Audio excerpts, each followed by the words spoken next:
What's up, everybody? Tuki here, back again with some more NHL 16 and my Boston Bruins GM mode. And in this episode, it is the start of Season 4.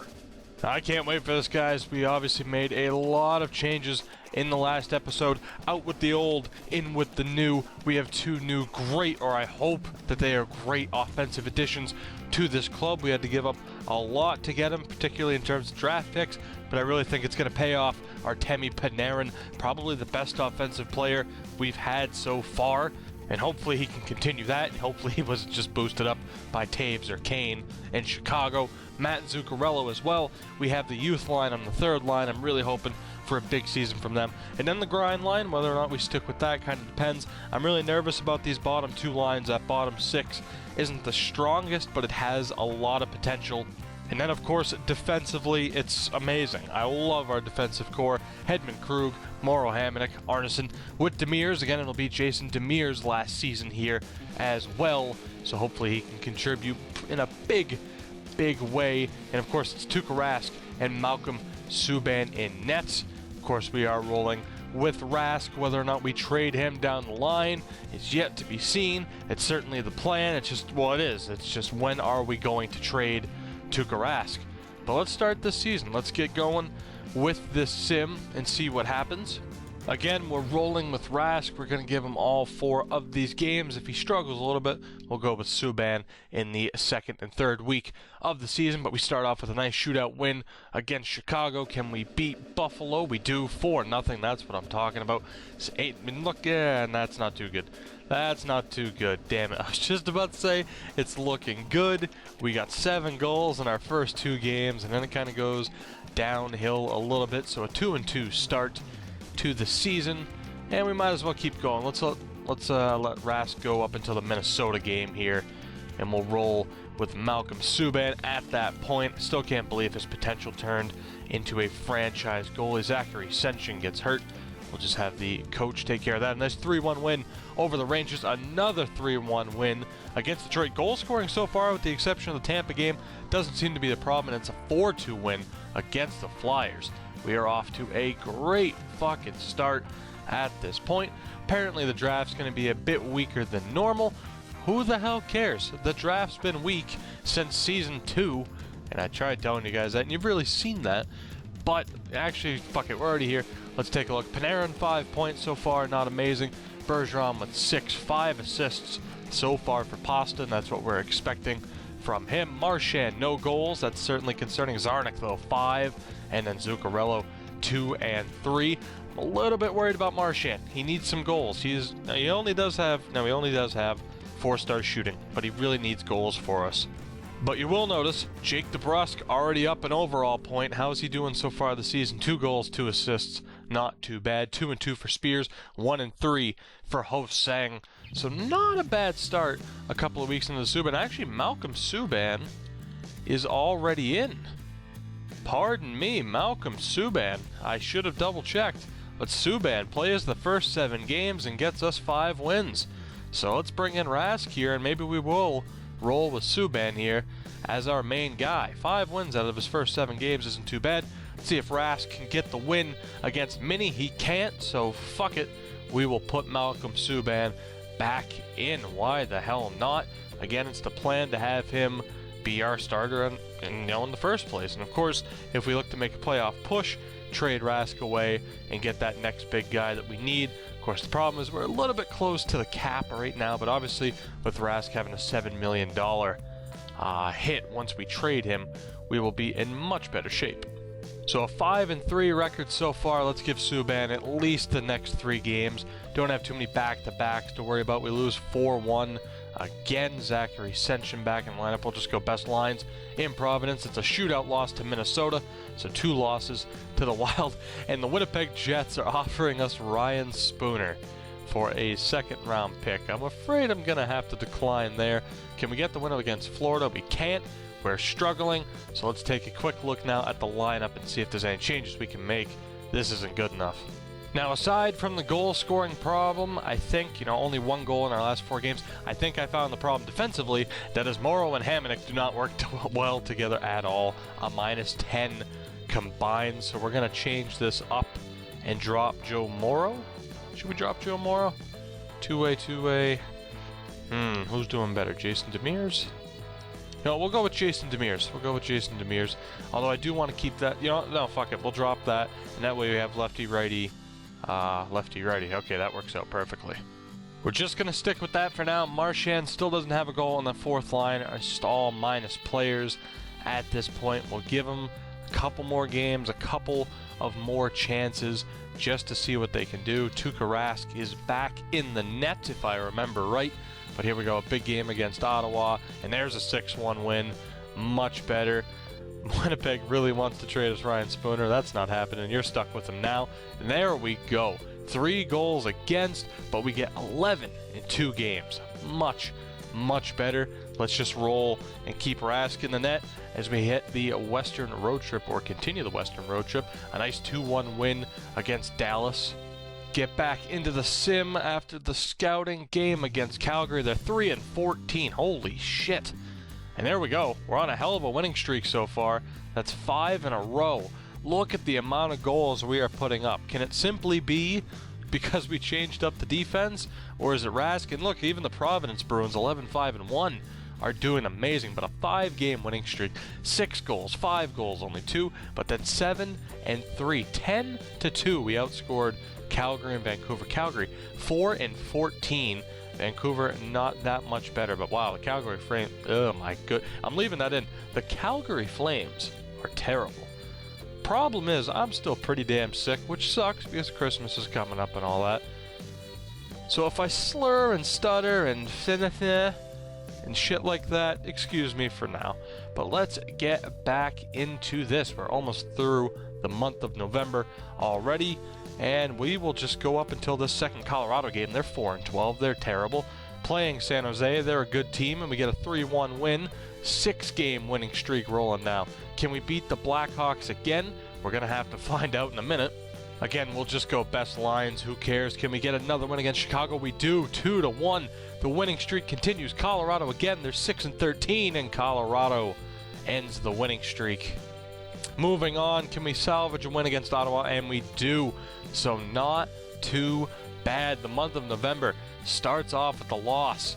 2 losses, actually. Shootout loss to Minnesota, then a loss to Florida, but then just a massive winning streak for us there. Not too bad. Colorado snaps it, but we get a win back. We'll switch up the goalies really quick. 91 locker room chemistry. I think that's the highest we've ever had. We're in first place. All 90s in terms of our grades or in terms of our numbers. Not too bad there.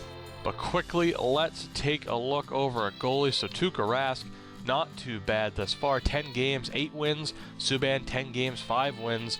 We are going to roll with Subban, who's now up to a 90 overall.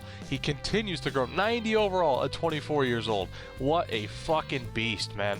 And he is our goalie for the future. Rask is carrying the load right now. Obviously, we'll turn it over to Subban when the time is right. Defensively, let's take a look. Not too bad for Victor Hedman. 8 points, he's a +8. I'll take that all day. Torrey Krug, 7 points, +4. Take that all day. Linus Arneson, +8. Hamonic here, 2 points, +5. I'll take it. Joe Morrow is up to a -1. He was at about a -5, I believe. And then Jason Demers is a +6. So without a doubt, these defensive lineups are working a lot better, which makes me happy as hell that Krug and Hedman are such a good fit together. And then let's take a look at the offense, and there it is. Artemi Panarin, 18 points so far. Bergeron up to 17.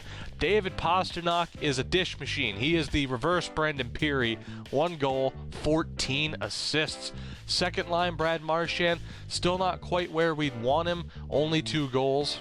But for the meantime, it's working. Second line center, Austin Czarnik's up an overall point, 9 goals, 5 assists. And then Matt Zuccarello, not quite where we'd want him either, but still not a bad point total. But then right here, Jake DeBrusk already up to an 83. He only has 7 points, but that progression is amazing for us. He does have low locker room chemistry with Bergeron, which hopefully won't be a problem in the future because Bergie's going nowhere. But look at DeBrusk's stats already. His offensive capabilities are insane. He just needs to get those puck skills up. Blake Spears, 7 points. He's up to an 83. Hosang up to an 81. He has 9. Fourth line, Anton Bleeds come out of nowhere.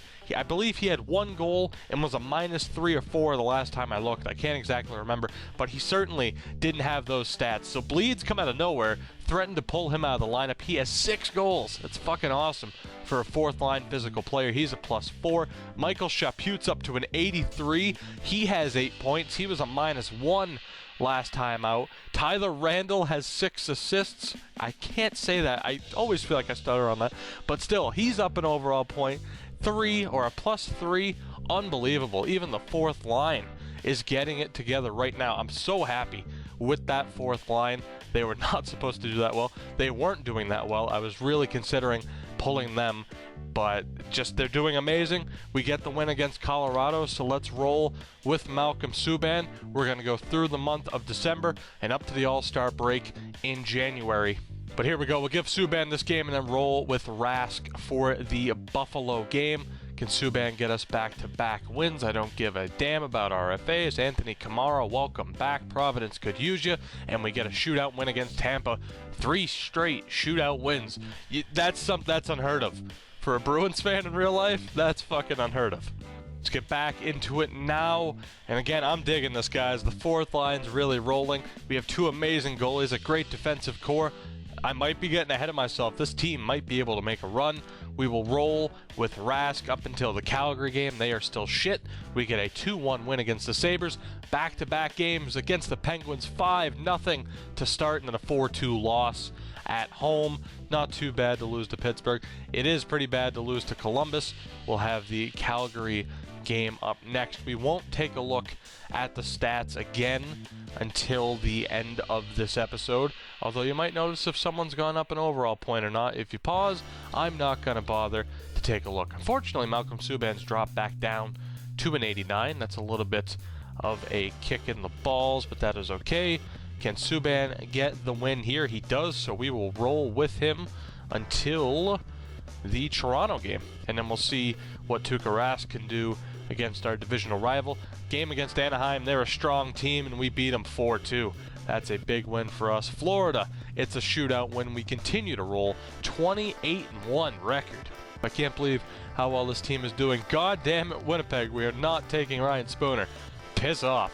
Philadelphia, we lose 5-3. We probably could have used Ryan Spooner in that one, and we lose 3-2 against Edmonton. So dropping back down to reality just a little bit, being outscored 8-5 in those 2 games.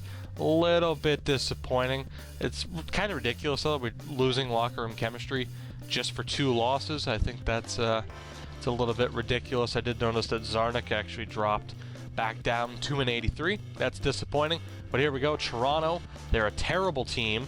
I hope we can pull back together a win, and we do. It's a 3-0 win. So we will just go with it all the way up till January 1st. I guess it's another Winter Classic against the Montreal Canadiens. We get a 2-1 win. We have a trade offer from Minnesota. It's a prospect Zetterberg for a 3rd-round pick. He's bottom 6 potential, so we'll hold on to him and get back into this. Providence is doing well, although, right, oh my God, right as I say that, Weber gets hurt. Thankfully, it's not for too long. Again, he'll be our backup goalie. Can't wait to see how he does. I'm very nervous, obviously, since our backup goalies don't have a very good history in this series. But here we go, the Montreal game as we enter the month of January. And again, really quick, let's take a look back at December. Strong month for us. We finished with 3 consecutive wins, 2 of them shutouts, only 1 goal against in 3 games after those 2 consecutive losses. I'm happy. Let's roll. I can't remember what goal is in. I think it's Rask. We get a 6-1 win against Montreal, and then Panarin gets hurt. He's only out for 2 weeks, though. It could be worse, but still losing him for 2 weeks really sucks. So in the meantime, with Panarin out, Jake DeBrusk is moving up to the first line and getting his NHL debut. It's Gabriel Paquin-Boudreau. Not going to most likely turn into the prospect we wanted him to be, but it'll be good to get him some NHL time. Let's get back into the sim.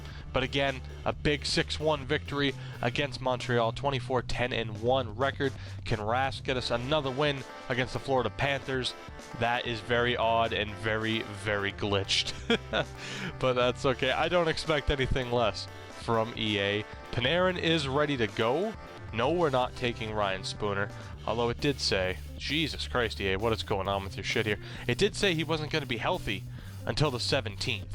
Subban is back in for this game against Buffalo. Can he get us the win? We did get a 5-2 win against Florida. We lose in the shootout to Buffalo. Again, if we have to lose, I'd prefer it to be in a shootout. I don't get why Panarin is losing morale for being scratched. He's still injured. He's not going to be fully healthy until the 16th. But I guess just to avoid trouble, I'm going to put him back in early. Fuck it. If it's going to cause issues, we might as well just put him back in early. So at the very least, if there's any good news to be had, it's that by sending down Paquin Boudreau, he did already make quite a bit of strong connections with his other players. Marchand was a little bit upset, among others, so it's good to see that he has a good locker room personality to get along with the people we already have. Let's get back into the sim, and we're going up to this Detroit game. We are almost to the All-Star break. And without a doubt, we've made the right choice by putting Panarin back into the lineup by being hurt. He has done nothing but complain about not getting ice time. He missed one game. But anyway, 2 wins in a row, 6-1 against Carolina. We're not trading Chubarov. 6-1 against Carolina, 2-1 against Nashville. We're not reacquiring Alex Koklachev. That's fucking hilarious. No, thank you. I will pass. We lose in a shootout to LA. Not too bad. Again, our only losses this month, knock on wood, have been in a shootout. 3-1 win against St. Louis. 2-0 win against Toronto. And again, another shootout loss. No, goddamn it, I'm not taking Ryan Spooner. God damn it. Dismiss the whole player morale. I think we just had our first regulation loss. No, it's a win against the Washington Capitals. So again, 3 losses this month. All in the shootout, though. I'll take it. That's perfect. If we have to lose, it should be in a shootout. 6-2 win against Washington. We have 1 game left this episode. We'll sim this next one and just see what happens, and then we'll take a look at how players are doing as we head in towards the trade deadline. Again, I'm going to keep this series flowing. Next episode will be trade deadline day, and I want your feedback on what we should do, but we end up losing 2-0 to Detroit, so kind of a shitty way to end the episode, again after being all excited about only losing in overtime or in a shootout. But overall, guys, we are in an amazing spot. 30 wins, 11 losses, 4 overtime losses as we hit the All-Star break. That's amazing. Providence is doing pretty damn well. Got to give them their own credit. And we are in first place, 5 wins clear of the Ottawa Senators. And actually, you know what? Let's take a quick look. Let's take a quick look at the standings, and then we'll take a look at the stats. But again, 64 points. We have 2 games at hand on the Ottawa Senators, and they are still 10 points back. That shows you how well we are doing right now. We might be in contention for the Presidents, and indeed we are. We have the NHL's best record, 1 point ahead of Columbus with a game at hand. Unbelievable. So a great turnaround so far for our team. 126 goals for, clearly not the highest, but only 79 goals against. That has to be the lowest goals against average, and it is by far. Columbus at basically 2.2. We're at 1.75 for goals against average. That is absolutely incredible. Our goalies are holding it down so far this season. So let's take a quick look now at the lines. Again, I'm going to do it on this screen just to avoid. I've had trouble with my game freezing whenever I use the slide over to bring over on the screen, so I don't want to risk it this late into the episode. But as you can see, Patrice Bergeron, our top line center, 36 points. That is amazing for Bergie at 33 years old. Zarnik is up to 29 already. That's awesome. Michael Chaput on the 4th line. Give him credit. We're not expecting much. 30 points would be great. He's halfway there with 15 points. Blake Spears on the 3rd line he is an 83 overall. He's a plus player, but he only has 14 points. Should we just leave him where he is? We do have some other players we could call up. They're not as high as overall as he is. Or should we maybe look to acquire somebody else? But personally, I think we should probably stick with Blake Spears on that 3rd line. 83 overall. Why go acquire somebody else? He's ready now. Left wing, Panarin, 36 points. Absolutely fantastic for us. 18 goals already. Exactly what we wanted. Jake DeBrusk up to an 83. 20 points already. 20 points already. Need I say more? That's fucking awesome. Brad Marchand, been on the second line all season, only 18 points. Should we leave Marshy there, or should we move up Jake DeBrusk? And then Anton Bleed, a fourth liner, 13 goals for Anton Bleed with 3-star shooting. I fucking love it. We're definitely not moving Bleed up. We're keeping that fourth line together. I love that fourth line. But is it Marchand or DeBrusk on the second line, or should we just leave it the way it is, the way it's been working? Right wing, David Pastrnak. God damn it. 86 overall, 35 points, 29 assists. Zuccarello on the second line, 29 points. He hasn't been the goal scorer we've wanted him to be. 21 assists, though. Of course, 29 points. Really, he's been more of a setup man for Zarnik. And I was hoping we could have Brad Marchand really contribute some goals, but again, perhaps it is better for Jake DeBrusk to move up to that second line. Maybe he can be that sniper that plays off of Zuccarello really well. Ho-Sang on the third line, up to an 81, 21 points. That's awesome for him. Again, more of an assist guy, and that is fine. And then Tyler Randall on the fourth line, 13 points for the big man, 80 overall.